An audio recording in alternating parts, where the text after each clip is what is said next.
નમસ્કાર વિદ્યાર્થી મિત્રો, આજે આપણે ધોરણ 10 સમાજ વિદ્યામાં પાઠ 13 ઉત્પાદન ઉદ્યોગો વિશે માહિતી મેળવવાના છીએ. સૌપ્રથમ તો ઉદ્યોગો એટલે શું? તો કે વિવિધ પ્રકારના મનુષ્યો જે છે એ પોતાની બૌદ્ધિક, સાંસ્કૃતિક અને આર્થિક ક્ષમતાના પ્રમાણે કુદરતી સંસાધનોનો રૂપને બદલાવીને ઉપયોગમાં લાવી શકે એવી પ્રક્રિયાને આપણે ઉદ્યોગો કહીએ છીએ. સામાન્ય રીતે ઉદ્યોગો એટલે શું?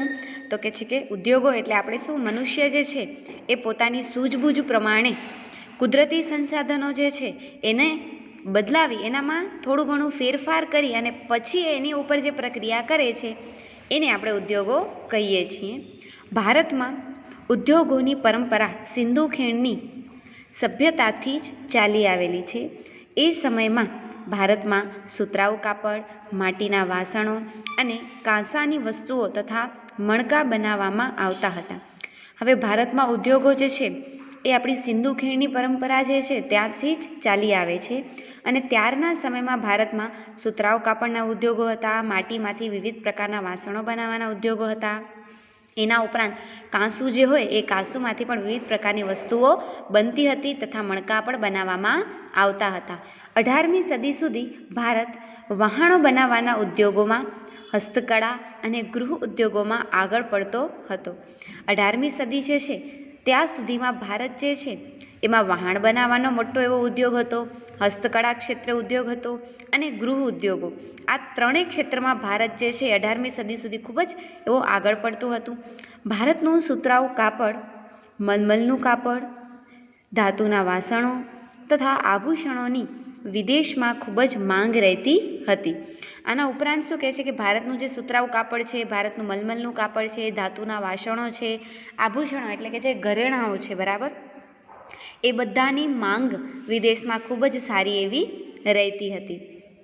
યુરોપમાં ઔદ્યોગિક ક્રાંતિની શરૂઆત સાથે અંગ્રેજોએ ભારતમાંથી કાચો માલ, ખાસ કરીને કપાસ લઈ જતા. હવે અંગ્રેજોનું જ્યારે ભારત પર રાજ્ય હતું, શાસન હતું એમનું, ત્યારે અંગ્રેજો શું કરતા, ભારતમાંથી કાચો માલ જે છે એ પોતાના પ્રદેશોમાં લઈ જતા અને ખાસ કરીને કાચા માલ તરીકે એ લોકો કપાસ જે છે એ ભારતમાંથી ખૂબ જ વધારે પ્રમાણમાં લઈ જતા હતા. ત્યાંના કારખાનામાં તૈયાર થયેલા માલ ભારતમાં મોંઘી કિંમતે વેચતા અને ભારતનો આ હસ્ત ઉદ્યોગ પડી ભાંગે તેવી નીતિ અપનાવતા હતા. આમ એ શું કરતા કે ભારતમાંથી કાચો માલ લઈ જાય અને એ કાચા માલમાંથી માલનું ઉત્પાદન કરે અને પછી પોતાના કારખાનાઓમાં તૈયાર થયેલો જે માલ છે એ ભારતની બજારોમાં ખૂબ જ મોંઘા પ્રમાણમાં, ખૂબ જ ઊંચા ભાવે વેચતા હતા. અને આને કારણે ભારતના જે હસ્ત ઉદ્યોગો છે એ ધીરે ધીરે પડી ભાંગ્યા. આનાથી ભારતના કાપડ ઉદ્યોગોને મોટું નુકસાન થયું તથા ભારતના કસબીઓ અને કારીગરોને બેકાર બનાવ્યા. હવે એ લોકો શું કરતા, પોતાના કારખાનામાં ઉત્પાદન કરી અને માલ વેચતા ખૂબ ઊંચા ભાવે, ઊંચી કિંમતે. એને કારણે ભારતના જે કાપડ ઉદ્યોગો છે એને ખૂબ જ મોટું નુકસાન થતું અને એના ઉપરાંત ભારતના જે કારીગરો છે જે આ બધું માલ સામાન બનાવતા, એ કારીગરોને પણ ખૂબ નુકસાન થતું, એ પણ બેકાર બની જતા, એમની રોજગારી, એમની આવક એમને મળતી નહીં. ત્યાર પછી હવે આપણે જોઈએ ઉદ્યોગોનું મહત્ત્વ શું છે. તો કે છે આજના યુગમાં રાષ્ટ્રોનું અસ્તિત્વ ઉદ્યોગોના વિકાસ પર જ આધારિત છે. હમણાંનું જે યુગ છે એમાં કોઈ પણ રાષ્ટ્ર, કોઈ પણ દેશ છે એને પોતાનો વિકાસ સાધવું છે તો એની માટે મહત્ત્વનું એક પાયાનું એકમ છે ઉદ્યોગ. જો એ દેશમાં ખૂબ જ સારા એવા પ્રમાણમાં ઉદ્યોગો હશે અને સારા પ્રમાણમાં ઉદ્યોગો ચાલતા હશે તો એ દેશનો આર્થિક વિકાસ, રાષ્ટ્રીય વિકાસ સારી રીતે થઈ શકશે. આર્થિક વિકાસ તો ઔદ્યોગિક વિકાસ વિના અસંભવ જ થઈ જાય છે. જે દેશો ઔદ્યોગિક દ્રષ્ટિએ જેટલા વધારે વિકાસ પામ્યા છે તેની અર્થવ્યવસ્થા એટલી જ મજબૂત બની છે. હવે આપણા આર્થિક વિકાસ આપણને સાધવો હશે તો આર્થિક વિકાસ કોની ઉપર આધારિત છે? તો કે ઔદ્યોગિક વિકાસ ઉપર. જેટલા સારા પ્રમાણમાં ઉદ્યોગો હશે એટલા જ સારા પ્રમાણમાં એ દેશનો આર્થિક વિકાસ થશે. એટલે જો ઔદ્યોગિક વિકાસ થશે તો જ આર્થિક વિકાસ સંભવ છે. USA, રશિયા, જાપાન, દક્ષિણ કોરિયા જેવા દેશો પોતાના ઔદ્યોગિક વિકાસના પાયા પર જ સમૃદ્ધ અને વિકસિત રાષ્ટ્રો બન્યા છે. USA છે, રશિયા છે, જાપાન છે, આ બધા દેશો એવા છે કે જેમણે પોતાના ઉદ્યોગોનો ખૂબ જ સારા એવા પ્રમાણમાં વિકાસ કર્યો અને પછી જ પોતે સમૃદ્ધ બન્યા છે અને પોતે વિકસિત બન્યા છે. જે દેશોમાં ઉદ્યોગોનો વિકાસ થયો નથી અથવા ઓછો થયો છે તે કુદરતી સંસાધનોનો ઉપયોગ ઉદ્યોગોના કાચા માલ તરીકે કરી શકતા નથી. તે લોકોએ કુદરતી સંસાધનો ઓછા મૂલ્યે વેચી તે જ કાચા માલની બનેલી વસ્તુઓને ઊંચી કિંમતે ચૂકવી વિદેશો પાસેથી ખરીદવી પડે છે. હવે એવા દેશો છે કે જેમણે પોતાના ઉદ્યોગો વિકસાવ્યા નથી અથવા તો એમના દેશમાં જે કુદરતી સંસાધનો છે એનો ખૂબ જ ઓછા પ્રમાણમાં ઉપયોગ કરે છે અને કાચા માલ તરીકે સારી રીતે ઉપયોગમાં લઈ શકતા નથી. તેવા દેશોએ પોતાના કુદરતી સંસાધનોનો ઓછો મૂલ્ય જે છે એ આંકી ઓછા મૂલ્યે એ વેચે છે પોતાનું કાચું માલ, અને કાચા માલથી તૈયાર થયેલો જે માલ છે એ વિદેશમાંથી ખૂબ જ મોંઘા અથવા તો ઊંચી કિંમતે ખરીદે છે. ભારતમાં સમગ્ર રાષ્ટ્રીય ઉત્પાદનના ઉદ્યોગોનો 29% ફાળો છે. ભારત જે છે જે ઉત્પાદન કરે છે એનામાં 29% ફાળો જે છે એ ક્યાંથી આપણને મળે છે? ઉદ્યોગોમાંથી મળે છે. ખાસ યાદ રાખજો, 1 માર્ક્સમાં પૂછાઈ શકે છે. ત્યાર પછી કહે છે કે બ્રિટિશ શાસનની નીતિએ ભારતના ઔદ્યોગિક ઢાંચાની કમર તોડી નાખી. પરાધીનતા દરમિયાન ભારતમાં આધુનિક પદ્ધતિએ ઉદ્યોગોની સ્થાપના ખાસ ન થઈ શકી. 1853માં ચારકોલ આધારિત પ્રથમ લોહ ગાળણ ઔદ્યોગિક એકમ સ્થાપવામાં આવ્યું, તે નિષ્ફળ રહ્યું. હવે ભારતમાં જ્યારે બ્રિટિશ શાસન હતું ત્યારે ભારતના જે ઔદ્યોગિક પાયો જે હતો એ ધીરે ધીરે નબળો પડતો ગયો. ભારતના ઉદ્યોગો જે છે એ ધીરે ધીરે નબળા પડતા ગયા અને આને કારણે ભારતની જે ઔદ્યોગિક પરંપરા હતી અને આધુનિક ઉદ્યોગોની જે પદ્ધતિ હતી, જે સ્થપાઈ હતી, એની ખાસ એવી પ્રક્રિયા થઈ શકી નહીં. અને સૌ પ્રથમ 1853માં ચારકોલ આધારિત એવો પ્રથમ લોહ ગાળણ ઔદ્યોગિક એકમ જે છે એની સ્થાપના ભારતમાં કરવામાં આવી, પણ એ પણ કેવું ગયું? નિષ્ફળ ગયું. સૌ પ્રથમ સફળ પ્રયત્ન 1854માં સુરતમાં સુતરાઉ કાપડ ઉદ્યોગ જે છે એ સ્થાપી અને કરવામાં આવ્યું. 1853માં જે પ્રથમ આપણે ઉદ્યોગ શરૂ કર્યો હતો એ પણ કેવો ગયો હતો? નિષ્ફળ ગયો હતો. પરંતુ 1854માં જે સુતરાઉ કાપડનો ઉદ્યોગ સ્થાપ્યો હતો એ ખૂબ જ સફળ રહ્યો હતો. તે પછી 1855માં કોલકાતા નજીક રીસરામાં સોણનું કારખાનું સ્થાપ્યું. ત્યારબાદ 1874માં કુલ્ટીમાં કાચું લોખંડ બનાવવાનું કારખાનું સ્થાપવામાં આવ્યું, જે કેટલાક વર્ષ પછી બંધ થઈ ગયું. જે સમય જતાં 1881ના પુનઃ શરૂ થયું. 1907માં જમશેદપુરમાં ટાટા લોખંડ પોલાદની કંપની સ્થાપવાથી ઔદ્યોગિક વિકાસની નવી દિશા પ્રાપ્ત થઈ. હવે શું કહે છે કે 1874માં કુલ્ટીમાં એક કાચું લોખંડ બનાવવા માટેનું કારખાનું શરૂ કરવામાં આવ્યું હતું, પણ અમુક વર્ષ પછી એ બંધ થઈ ગયું, જે ફરી પાછું સમય જતાં 1881માં પુનઃ શરૂ કરવામાં આવ્યું. અને ત્યાર પછી ધીરે ધીરે 1907માં જમશેદપુરમાં ટાટા લોખંડ પોલાદની એક કંપની શરૂ કરવામાં આવી અને એ કંપનીના વિકાસ પછી દેશને એક નવી જ ઉદ્યોગોની દિશામાં વિકાસ પ્રાપ્ત થયું હતું. ત્યાર પછી હવે આવે છે ઉદ્યોગોનું વર્ગીકરણ. ઉદ્યોગોને માનવ શ્રમ, માલિકીના ધોરણે તથા કાચા માલના સ્ત્રોતના આધારે કેટલાક જૂથોમાં વહેંચવામાં આવે છે. હવે ઉદ્યોગો જે છે એને માનવ શ્રમના આધારે, માલિકીના ધોરણે તથા એનું જે કાચું માલ છે એના આધારે અમુક એવા જૂથોમાં એને વહેંચવામાં આવ્યું છે. શ્રમિકોના આધારે ઉદ્યોગોને નાના પાયા પર અને મોટા પાયા પરના એમ વહેંચવામાં આવી શકાય છે. જે ઉદ્યોગોમાં વધુ રોજગારી મળે તેને મોટા પાયાના ઉદ્યોગો કહેવાય છે. દાખલા તરીકે સુતરાઉ કાપડ ઉદ્યોગ. હવે શ્રમિક આધારિત જે ઉદ્યોગો છે એને બે પ્રકારે વહેંચવામાં આવ્યા છે, નાના પાયાના ઉદ્યોગો અને મોટા પાયાના ઉદ્યોગો. જે ઉદ્યોગોમાંથી આપણને વધારે પ્રમાણમાં રોજગારી પ્રાપ્ત થાય છે એને આપણે મોટા પાયા પરના ઉદ્યોગો કહીએ છીએ, જેમ કે સુતરાઉ કાપડ. સુતરાઉ કાપડનો ઉદ્યોગ એવું છે કે જેનામાંથી આપણને ખૂબ જ વધારે પ્રમાણમાં રોજગારી પ્રાપ્ત થઈ શકે છે, એટલે આપણે એને મોટા પાયા પરના ઉદ્યોગો કહેવાય છે. જે ઉદ્યોગ કોઈ વિશેષ વ્યક્તિના માલિકીપણા હેઠળના સંચાલનમાં હોય અને આવા ઉદ્યોગોમાં શ્રમિકોની સંખ્યા ઓછી હોય તેને નાના પાયાના ઉદ્યોગો કહેવાય છે. હવે નાના પાયાના ઉદ્યોગ કોને કહેવાય?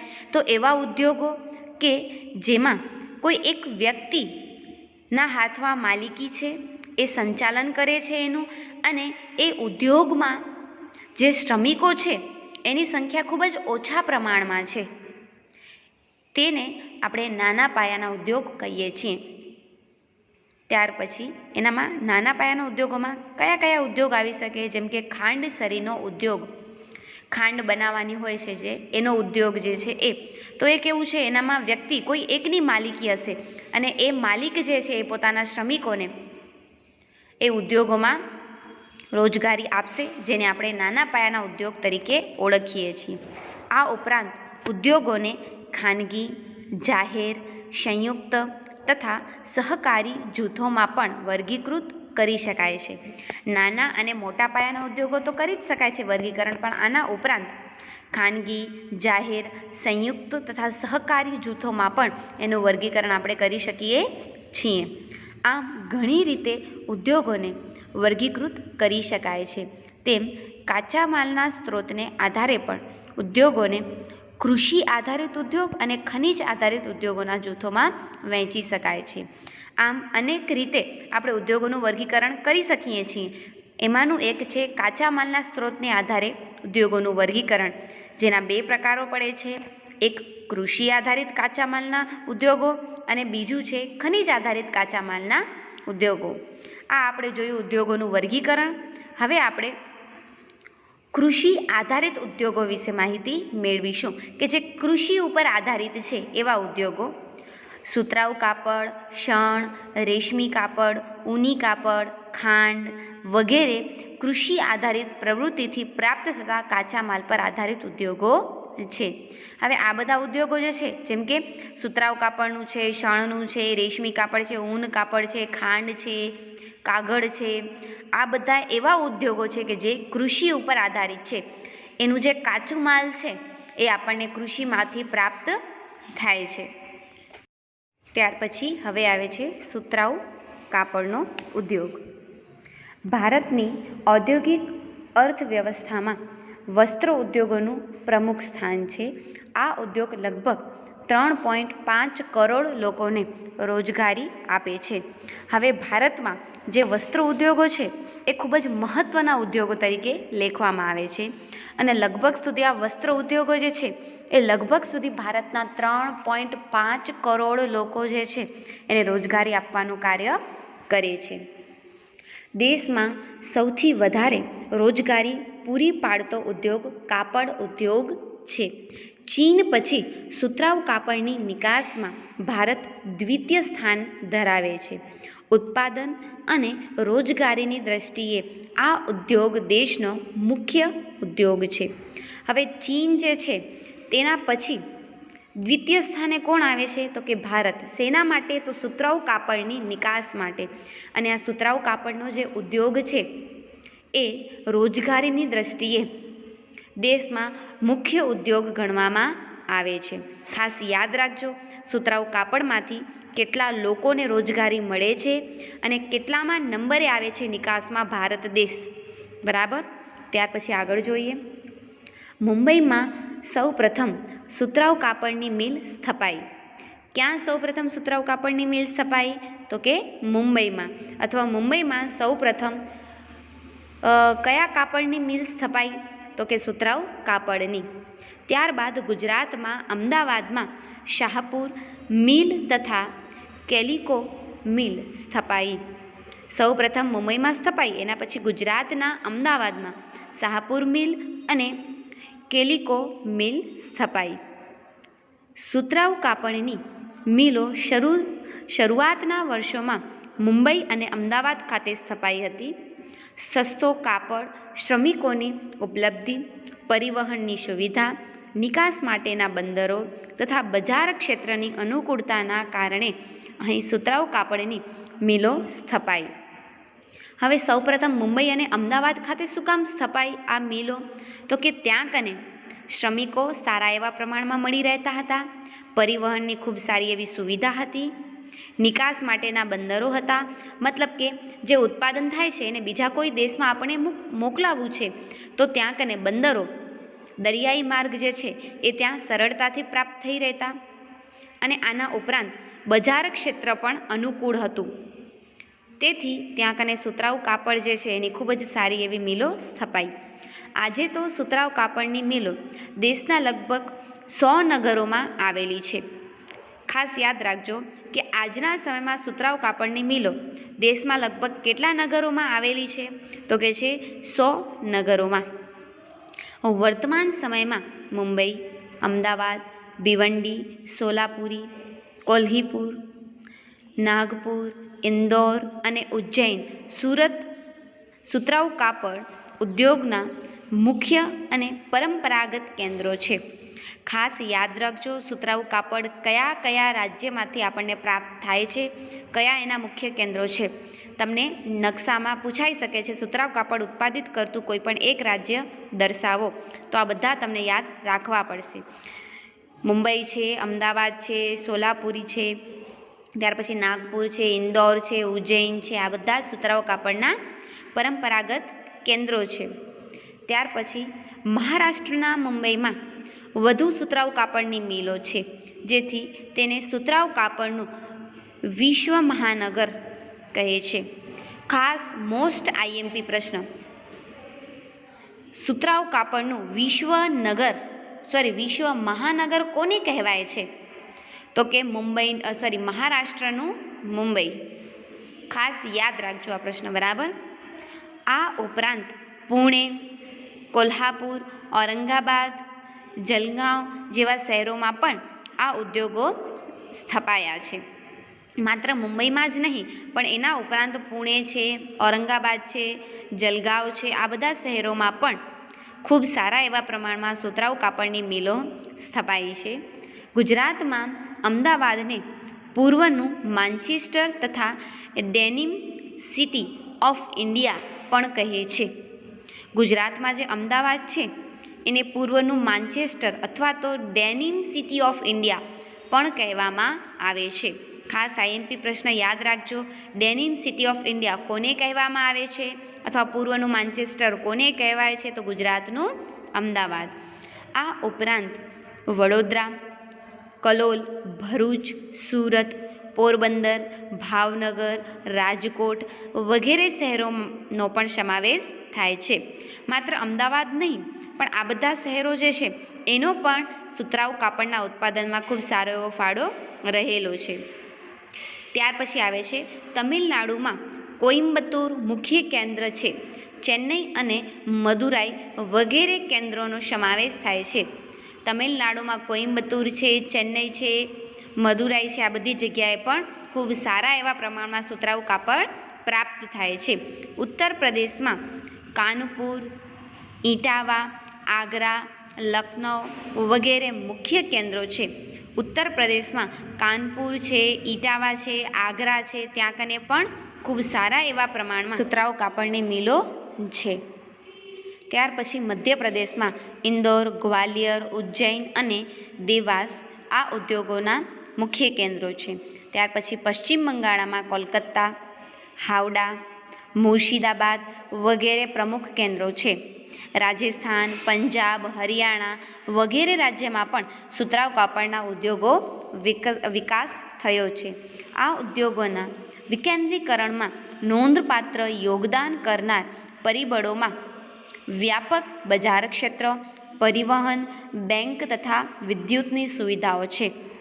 આમ આટલા બધા રાજ્યોમાં આ સુતરાઉ કાપડનું જે ઉદ્યોગ છે એને વિકેન્દ્રીકરણ કરવામાં મહત્ત્વનું નોંધપાત્ર એવું યોગદાન કોનું છે?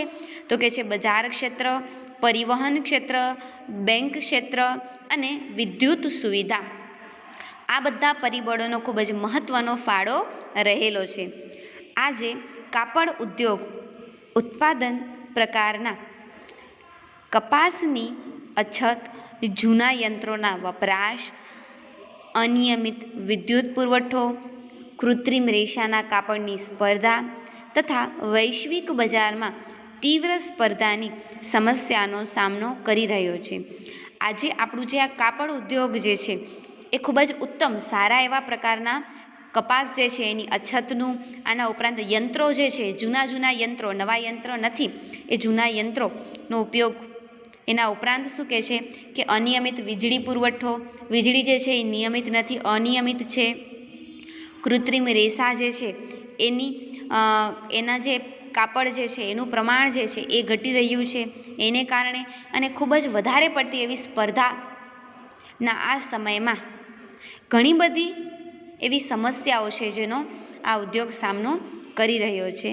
Bharat, Russia, United Kingdom, USA, Sudan, Nepal, Australia, France, દક્ષિણ આફ્રિકા વગેરે દેશોમાં સુતરાઉ કાપડની નિકાસ કરે છે. ખાસ IMP પ્રશ્ન કે ભારત કયા દેશોમાં સુતરાઉ કાપડની નિકાસ કરે છે? તો તમને આ દેશના નામ આવડવા જોઈએ. રશિયા છે, યુનાઇટેડ કિંગડમ છે, USA છે, નેપાળ છે, ઓસ્ટ્રેલિયા છે, ફ્રાન્સ છે, દક્ષિણ આફ્રિકા છે. આ બધા જ દેશોમાં ભારત શું કરે છે? સુતરાઉ કાપડની નિકાસ કરે છે. અને ખાસ નકશા માટે IMP પ્રશ્ન, સુતરાઉ કાપડનું ઉદ્યોગોનું ઉત્પાદન કયા રાજ્યમાં થાય છે? તો ખાસ યાદ રાખજો કે મુંબઈ એટલે કે મહારાષ્ટ્ર છે, ગુજરાત છે, મધ્યપ્રદેશ છે, એ બધા જ ક્ષેત્રો, રાજસ્થાન છે, પંજાબ છે, હરિયાણા છે, આ બધી જ જગ્યાએ સુતરાઉ કાપડનું ઉત્પાદન થાય છે. ત્યાર પછીનું આપણે જોઈએ શણના કાપડનો ઉદ્યોગ જોઈએ. શણના કાપડનો ઉદ્યોગ. શણ એ બીજા ક્રમે આવતો ભારતનો મુખ્ય ઉદ્યોગ છે. શણ અને શણથી બનેલી ચીજ વસ્તુઓના ઉત્પાદનમાં ભારતનું સ્થાન પ્રથમ છે. હવે સુતરાઉ કાપડ પછી બીજા નંબરે આવતું કાપડનો ઉદ્યોગ છે શણ. શણ અને શણની જે બનેલી ચીજ વસ્તુઓ છે એના ઉત્પાદનમાં ભારત જે છે એ પ્રથમ સ્થાને આવે છે. શણની નિકાસમાં બાંગ્લાદેશ પછી બીજા ક્રમાંકે વિશ્વમાં ભારતનો ક્રમ આવે છે. શણની નિકાસમાં બાંગ્લાદેશ પછી ભારત કયા ક્રમે આવે છે? બીજા ક્રમે. દેશના શણના કુલ ઉત્પાદનમાં બંગાળ લગભગ 80%, આંધ્રપ્રદેશ લગભગ 10% અને બાકીનું બિહાર, ઉત્તર પ્રદેશ, મધ્યપ્રદેશ, ઓડિશા, અસમ, ત્રિપુરામાં શણનું ઉત્પાદન થાય છે. લગભગ 80% જેટલું શણનું ઉત્પાદન જે છે એ બંગાળમાં થાય છે. ત્યાર પછી 10% જેટલું આંધ્રપ્રદેશમાં અને બાકીના વધેલા 10% જે છે એનામાં બિહાર, ઉત્તર પ્રદેશ, મધ્યપ્રદેશ, ઓડિશા, અસમ અને ત્રિપુરામાં થાય છે. શણને સંશોધિત કરવા પુષ્કળ પાણીની જરૂર પડે છે. તેથી મોટાભાગની મિલો હુગલી નદીના કિનારે આવેલી છે. હવે શણ જે છે એને ખૂબ જ પુષ્કળ પ્રમાણમાં પાણીની જરૂર પડે છે. એટલા માટે શણના જે પણ ઉદ્યોગો છે એ લગભગ મોટાભાગે હુગલી નદી છે એના કિનારે જ આવેલા છે.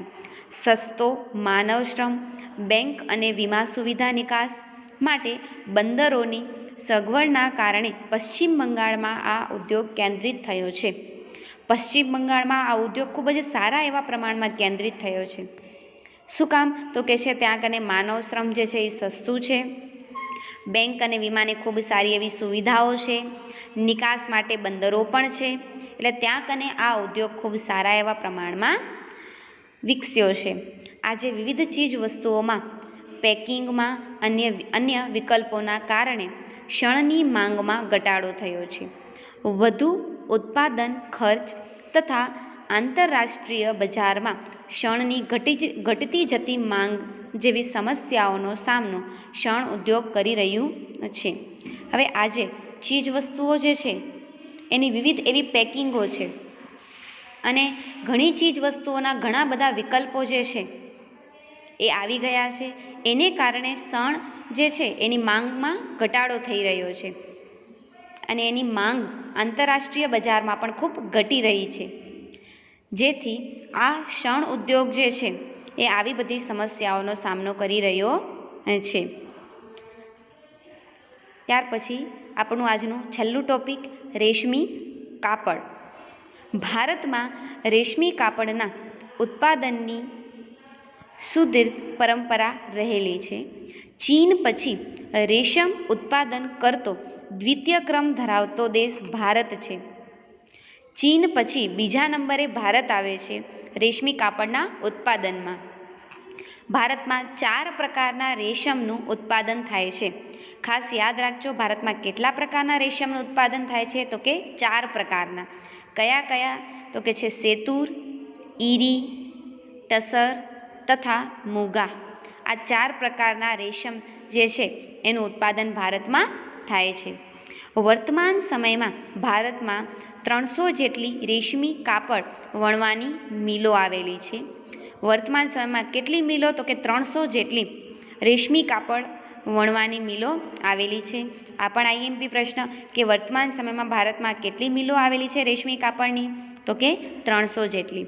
કર્ણાટક, મધ્યપ્રદેશ, પશ્ચિમ બંગાળ, તમિલનાડુ, પંજાબ, જમ્મુ કાશ્મીર કાચું રેશમ તૈયાર કરનાર મુખ્ય રાજ્યો છે.